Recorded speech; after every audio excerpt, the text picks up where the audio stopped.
할렐루야. 저는 오늘 에베소서 2장 1절에서 7절 말씀에 근거해서 감격을 회복하려면 이란 제목으로 같이 은혜 나누기 원합니다. 제목을 한번 따라해 보실까요? 감격을 회복하려면. 아멘. 여러분, 우리가 신앙생활이라고 하면 예수 믿고 거듭난 이후에 주님의 뜻에 따라 사는 그러한 삶을 말하지요. 우리가 신앙생활을 하면서 큰 숙제가 하나 있다면 우리의 마음이 늘 한결같지 않다는 겁니다. 여러분은 어떠신가요? 예수 믿고 난 이후에 늘 성령 충만하시고 늘 은혜 충만하시고 하는 일마다 잘 되고 아무 걱정 없이 그렇게 잘 지내시고 계신가요? 아니죠. 아멘 하신 분도 있습니다. 그렇게 될 줄 믿습니다. 그렇지만 우리의 삶이 늘 그렇지는 않아요. 어떤 때는 정말 주님 은혜에 감격해요. 눈물을 흘리다가도 문제가 잘 안 되고 또 가족에 어려움이 생기면 이상하게 하나님이 안 계신 것 같고 예배가 멀어지고 그런 신앙의 기복들이 우리들의 삶 가운데 있게 된다는 것이죠. 우리만 그런 것이 아니라 에베소 성도들도 아마 그런 신앙의 기복을 겪었던 것 같아요. 그러니까 사도 바울이 오늘 본문 말씀을 통하여서 에베소 성도들에게 권면하고 있는데 어떻게 하면 우리가 처음 주님 만났을 때 그 신앙의 감격을 회복할 수 있을지 본문을 통해서 이야기해 주고 있습니다. 우리가 신앙의 감격을 회복하려면 우리는 우리가 어떤 사람이었고 하나님이 우리에게 행하신 일이 얼마나 큰 일인지 자세히 살펴보고 알 때 우리는 다시 한번 신앙의 감격이 회복되는 역사가 나타날 줄 믿습니다. 오늘 본문을 통해서 우리 모두 다시 한번 주님이 우리를 부르실 때 그 감격을 회복하기를 원합니다. 첫째로 신앙의 감격을 회복하려면 우리들의 원래 모습에 대해서 잘 알아야 돼요.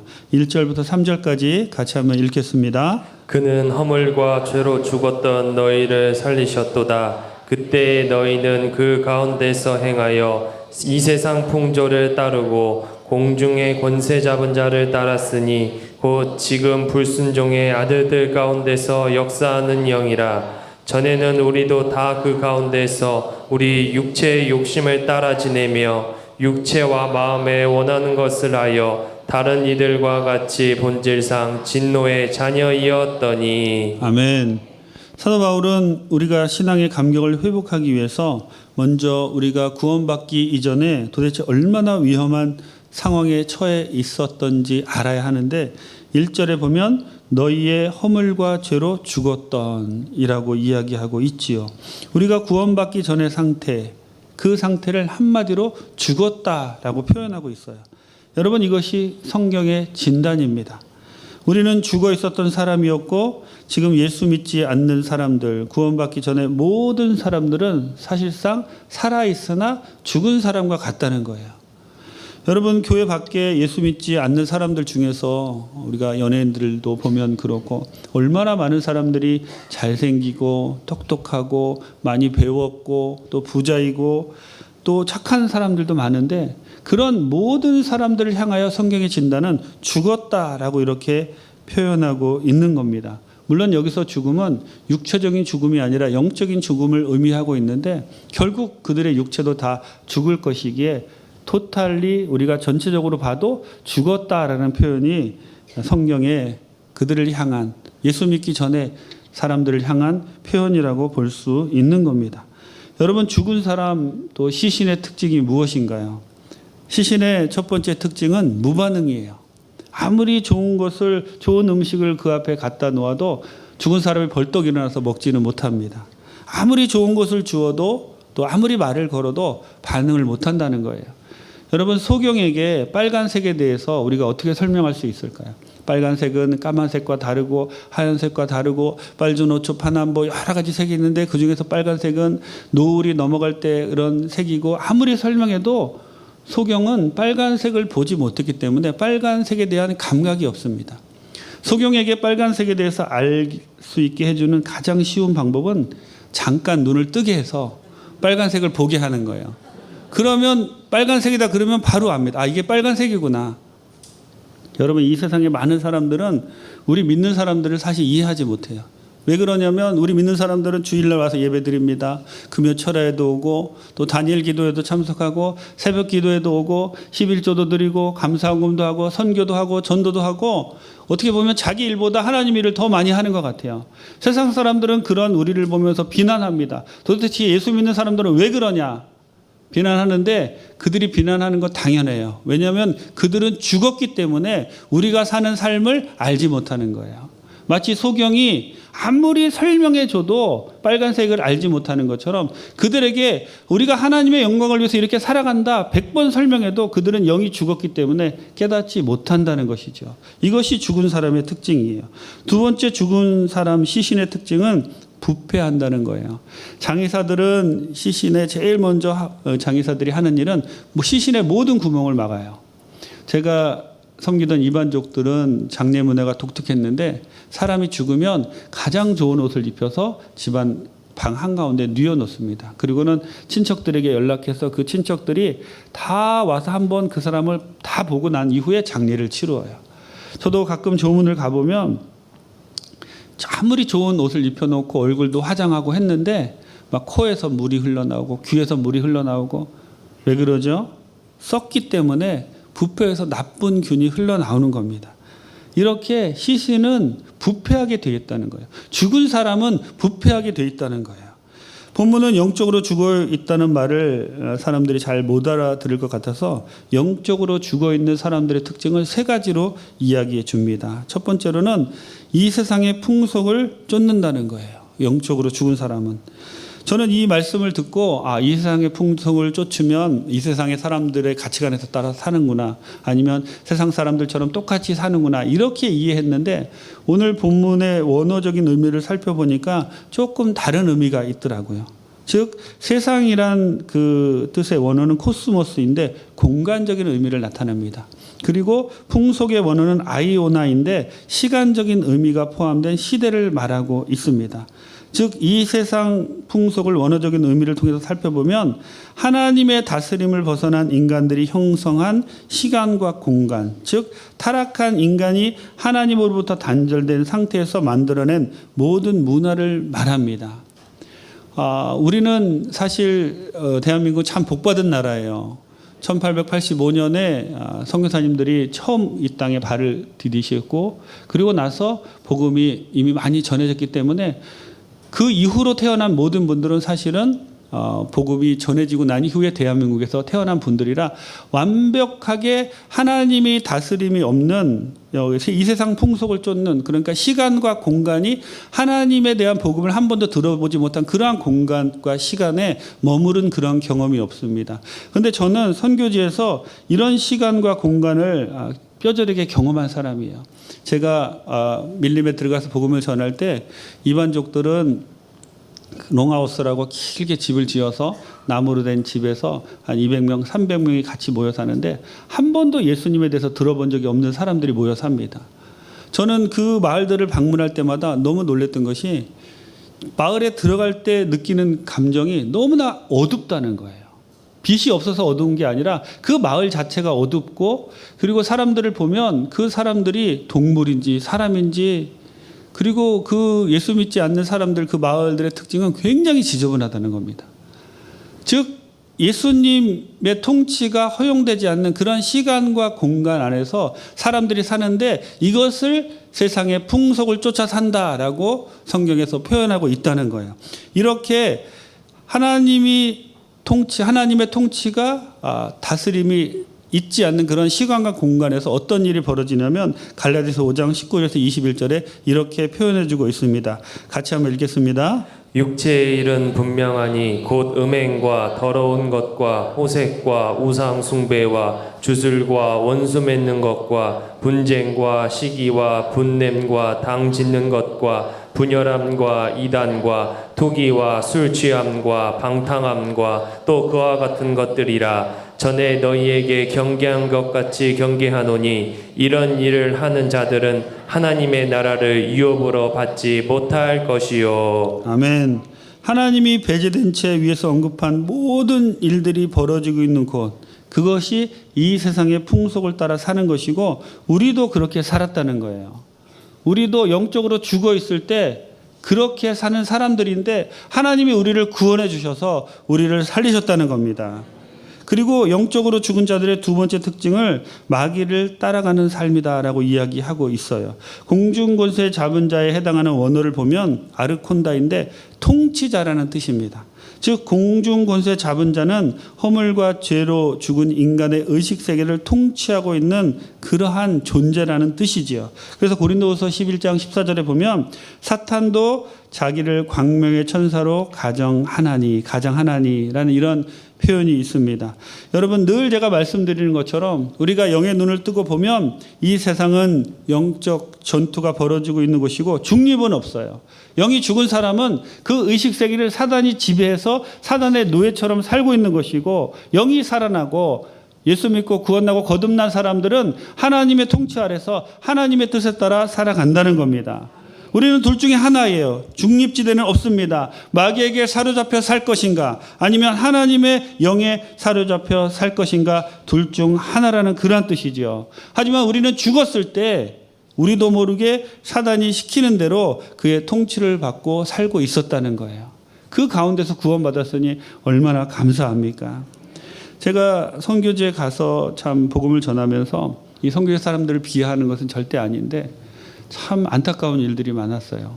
마을에 들어가서 복음을 전하면 7살, 8살 된 아이들이 학교도 안 가고 이가 시커멉니다. 이를 안 닦아서 시커먼 것이 아니라 하도 담배를 피워서 니코틴이 껴서 시커먼 거예요. 그 어린 아이들이 술을 먹고, 그리고 한 번은 저희 교회 학교에 한 초등학교 6학년 정도 되는 여자아이가 있었는데 어느 날 그 아이가 임신을 해가지고 왔더라고요. 그래서 너무 마음이 안타까워가지고 제가 그 마을로 신방 갔어요. 그리고는 물어봤습니다. 또 애 아빠가 누구냐? 그랬더니 저쪽에서 술 취해서 누워 자는 사람이라. 나이도 엄청 많은 그 사람이 진짜 그냥 쫓아가서 몇 대 주워 패고 싶었는데 주의 종이 그러면 안 될 것 같아서 제가 그 어린 아이에게 너 절대로 예수님을 떠나면 안 된다. 그런 어려움이 있다 할지라도 예수님 안에 거해야 된다. 근데 그 아이에게 그 마음이 들어갔던지 첫째 아이를 순산하고 둘째 아이까지 나서 이렇게 저희 교회에 그 두 아이를 데리고 사람들이 손가락 하든 뭐 손가락질 하든 뭘 하든 개의치 않고 계속해서 참석하는 모습까지 제가 보고 왔는데 가끔 그런 생각이 듭니다. 여러분 이 선교지에만 이런 일이 있는 것이 아니라 이 사단의 의식세계가 사단의 조종을 받는 사람들은 요즘 코로나19로 이태원의 그 동성애 클럽 때문에 많은 확진자들이 나왔는데 동성애 클럽 이태원 강남 또 홍대 이런데 정말 소돔과 고모라 같은 일이 지금도 벌어지고 있는데 사람이 하는 일이 아니라 그 의식세계를 사단이 지배하기 때문에 사단의 조종을 받아서 한다는 거예요. 여러분 그 블랙 아이스방이라고 정말 거론하기도 뭐라고 표현하기도 어려울 정도로 그렇게 음란한 일들이 벌어지고 있는 그러한 일들이 이 땅에 있는데 영이 죽은 사람들은 그렇게 살 수밖에 없다는 거예요. 우리들도 그렇게 예수님을 몰랐으면 그렇게 살던 사람들이지만 하나님이 우리를 구원해 주셨다는 겁니다. 이것이 정말 주님이 우리를 구원해 주신 큰 은혜입니다. 영적으로 죽은 자들의 세 번째 특징은 육체의 욕심을 따라 사는 것인데, 이것은 하나님께서 우리에게 주신 정상적인 욕구를 벗어나는 그러한 욕심을 부린다는 거예요. 예를 들면 식욕은 참 좋은 겁니다. 맛있는 음식을 먹으면 우리는 기뻐하고 좋은 선물을 받으면 기뻐하고 이런 것은 굉장히 다 정상적인 것이고 절대 잘못된 것이 아니에요. 그런데 과하게 음식을 탐해서 다른 사람은 먹을 것이 없고 굶주리는데 자신만 먹고 즐기려고 하고, 다른 사람은 집이 없는데 투기를 해서 집이 수십 채나 있고, 이렇게 나 혼자 부자 되려고 다른 사람의 모든 것을 다 빼앗아 가지려는 욕심, 그것이 문제라는 것이죠. 여러분 우리가 이렇게 영이 죽어서 이 세상의 풍속을 따라 살고, 그리고 마귀에게 조정받아서 죄를 지으며 살고, 그리고 육체의 욕심에 따라 살게 되면 그 결과가 무엇이냐면 하나님의 진노가 우리 머리 위에 임한다는 거예요. 결국 하나님의 진노가 우리 머리에 임해서 우리는 다 죽을 수밖에 없는 그러한 사람들인데, 하나님이 그런 우리를 불쌍히 여기셔서 구원해 주셨습니다. 그러므로 하나님이 나를 불쌍히 여겨서 죄와 허물로 죽을 수밖에 없었는데 구원해 주셨다. 이 마음을 가지시고 지금 혹시 영적인 침체 가운데 계시면 다시 한번 일어서는 귀한 분들 되시기를 주님의 이름으로 축원합니다. 우리의 과거의 모습을 생각하며 지금 그렇게 살 수밖에 없었는데 하나님이 나를 구원해 주셔서 여기까지 왔는데 지금 어떠한 어려움이 우리에게 있다 할지라도 그 전에 하나님의 진노를 받을 때보다는 지금이 낫다는 거예요. 지금이 훨씬 감사하다는 겁니다. 그러므로 하나님께 더욱 감사하며 나가는 귀한 분들 되시기를 주님의 이름으로 부탁을 드립니다. 이러한 과거를 바로 알아야 우리의 신앙이 회복되는 겁니다. 둘째로 우리가 신앙의 감격을 회복하려면 우리를 살리신 하나님의 은혜를 알아야 합니다. 4절부터 7절 같이 한번 읽겠습니다. 긍휼이 풍성하신 하나님이 우리를 사랑하신 그 큰 사랑을 인하여 허물로 죽은 우리를 그리스도와 함께 살리셨고 너희는 은혜로 구원을 받은 것이라. 또 함께 일으키사 그리스도 예수 안에서 함께 하늘에 앉히시니 이는 그리스도 예수 안에서 우리에게 자비하심으로써 그 은혜의 지극히 풍성함을 오는 여러 세대에 나타내려 하심이라. 아멘. 사도 바울은 1절부터 3절까지 구원받기 전에 우리의 모습에 대해서 자세히 알려주고 그리고 나서 5절에 허물로 죽은 우리를 그리스도와 함께 살리셨고 라고 이렇게 표현하며 하나님이 우리를 그리스도와 함께 살리셨다라고 이야기합니다. 다른 말로 표현하면 죽어있는 우리에게 하나님이 예수님을 통해서 생명을 주셨다는 거예요. 여러분 이것이 구원입니다. 어떤 사람은 예수 믿을 때 하늘에서 빛을 봤다고 하고 또 가슴이 뜨거워지고 막 이런 경험을 했다고 하는데 사실 그런 경우는 희귀한 일이고요. 보통 예수 믿기 전이나 예수 믿고 난 이후나 아무런 느낌이 없는 분들이 많습니다. 하지만 예수 믿기 전에 나와 예수 믿고 난 이후에 내가 달라지는 것이 무엇이냐면 왠지 모르게 예수 믿기 전에 그렇게 좋아하던 일들이 이제는 싫어지기 시작하는 거예요. 그렇게 좋아하던 트로트도 싫어지고 그렇게 좋아하던 노래방도 싫어지고 그렇게 좋아하던 친구와 함께 하던 술 한잔 꺾던 것 그런 것도 다 싫어지고 왠지 모르게 그 세상의 친구들 죽고 못 살던 그 친구들이 점점 하나둘씩 떨어져 나가기 시작한다는 거예요. 그리고 예배 드리는 것이 좋아지고 찬양이 좋아지고 말씀 듣는 것이 좋아지고 이런 변화가 우리에게 온다는 거예요.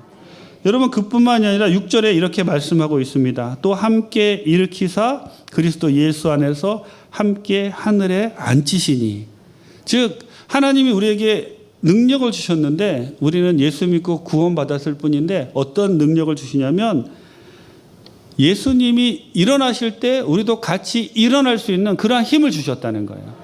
할렐루야. 여러분 우리는 겉보기에 똑같아요. 하지만 예수 믿기 전이나 예수 믿고 난 이후에 똑같아요. 하지만 우리는 예수님과 함께 일으키심을 받은 사람들입니다. 그래서 우리는 다시 일어날 수 있는 능력을 가진 사람들이에요. 똑같은 사람이지만 같은 사람이 아닙니다. 우리는 살아난 사람들이고 다시 일어설 수 있는 사람들이고 그리고 주님 안에서 우리는 버티기만 하면 승리하는 사람들입니다. 지금 코로나19로 많은 분들이 어려워하고 있는데 여러분 그렇게 어려운 환경 바라보지 마시고 예수님과 함께 하나님이 나를 일으키셨다. 예수님이 일어나실 때 그 일어나는 능력, 그 능력을 하나님이 나에게도 주셨다. 라고 환경을 이기시고 승리하는 귀한 분들 다 되시기를 주님의 이름으로 축원합니다. 여러분 이 능력이 어떤 능력인지 아십니까? 이 능력은 용서하는 능력이고 이 능력은 참아내는 능력이고 이 능력은 100번 넘어져도 101번 일어서는 능력인 거예요. 저는 우리 교회 안에서 이런 신앙의 영웅들을 많이 보고 있습니다. 정말 남편이 너무너무 괴롭히는데 용서할 수 없는 그 남편 끝까지 참아내며 견뎌내시는 분들도 많이 보고 있고요. 그리고 기도함으로 자기 자식은 어찌되든 그 구역 식구들 위해서 기도하면서 구역을 살려내고 그 구역의 아이들을 살려내고 이런 분들 많이 보고 또 요즘 다니엘 기도를 통해서 정말 좋은 일들이 많이 일어났는데 그동안 서로 원수처럼 하나 되지 못했던 분들이 서로 용서하고 하나 되는 놀라운 일이 우리 교회에 일어나고 있습니다. 여러분 이것이 다시 일어서는 능력이에요. 용서할 수 없는 사람을 용서하는 능력, 참을 수 없는 환경을 참아내는 능력, 그리고 정말 죽을 것 같지만 예수님만 생각하면 다시 일어나는 능력, 이것이 주님께서 우리에게 주신 능력인 줄 믿습니다. 날이 갈수록 삶 가운데 놀라운 변화가 일어날 줄 믿습니다.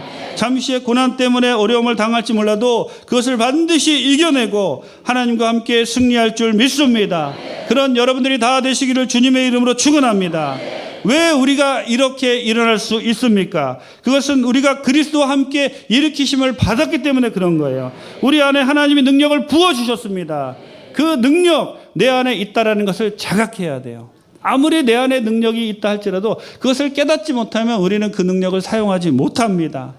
하나님께서 우리에게 이런 능력을 주셨다라고 자각하시며 어려운 환경 가운데서 다시 한번 일어서시는 귀한 분들 다 되시기를 주님의 이름으로 축원합니다. 이것이 우리에게 하나님이 주신 능력이고 이것이 우리에게 생긴 변화입니다. 죽었던 우리를 살리셨고 그리고 예수님과 함께 하늘에 앉히셨고 우리를 일으키실 뿐만 아니라 우리를 끝까지 도와주시는 그 하나님이 우리와 함께 하십니다. 여러분, 하나님이 이렇게 우리를 죽은 자 가운데서 살리시고 그 이 세상 풍속을 따라다니며 그리고 마귀에게 지배받으며 그리고 육체의 욕심을 따라 살던 우리를 하나님이 살리시고 이렇게 다시 일어날 수 있는 능력을 주시고 그렇게 한 이유가 무엇이냐면 7절에 나타나 있습니다. 이는 그리스도 예수 안에서 우리에게 자비하심으로써 그 은혜의 지극히 풍성함을 오는 여러 세대에 나타내려 하심이니라. 아멘. 여러분, 우리가 어떻게 신앙생활의 감격을 회복할 수 있을까요?